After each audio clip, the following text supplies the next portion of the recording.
Hey guys, Sharon Devonte here, your tastemaker from Winemaker's Pantry. And today I'm going to show you a really versatile little butternut squash crostini.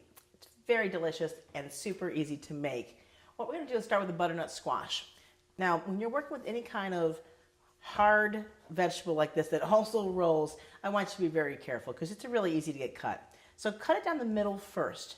That's going to give you like a flat edge to work with. Then you're going to slice downward and to form planks like this.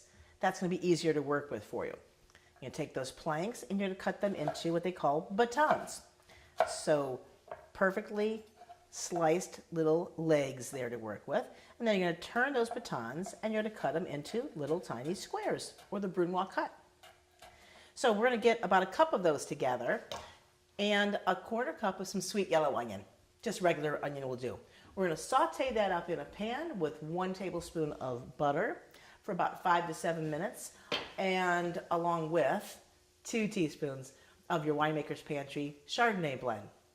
This blend makes everything about this dish work. It's got amazing flavor. Now we're just going to simply assemble some crostini. So we've got some French bread that we've already cooked up over here. It is just a simple baguette that we've sliced into, in this case, 16 slices, and then toasted in the oven at 350 for about 5 to 7 minutes. What you want to get is a crispy on the outside but slightly soft on the inside crostini, so it's easy to eat for people. And then we're just going to assemble our dish, right? We're going to take a little bit of goat cheese. I'm using goat cheese today. You could use cream cheese. You could use ricotta. Either would be fine. I'm going to put a little tiny bit of the warmed butternut squash and onion mixture with your beautiful Chardonnay blend in there. And then just a little parsley leaf for garnish.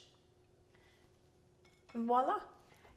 So what we've got here, guys, is I made up 8 servings right now, but the recipe actually will make up to 16 pieces. But what I wanted to show you was what I'd like you to do with all of our spice blends when you use them is right at the end before serving, you just sprinkle a little tiny bit of whatever spice blend you're using over top of whatever you're serving. What that's going to do is bring out all of the aromas, all those olfactories that go into work, and then they'll marry beautifully with the wine that you're serving because you're going to pick up all those same aromas and scents coming from the food that you're going to be serving with the wine. The other thing I wanted to tell you is this recipe is so versatile. Butternut squash loves heat and smoke just the way it likes the toasty, oaky taste of the Chardonnay. So you could just as easily use the Pinot Noir spice in place of the Chardonnay and just serve it with a Pinot Noir. I hope you guys enjoyed this recipe.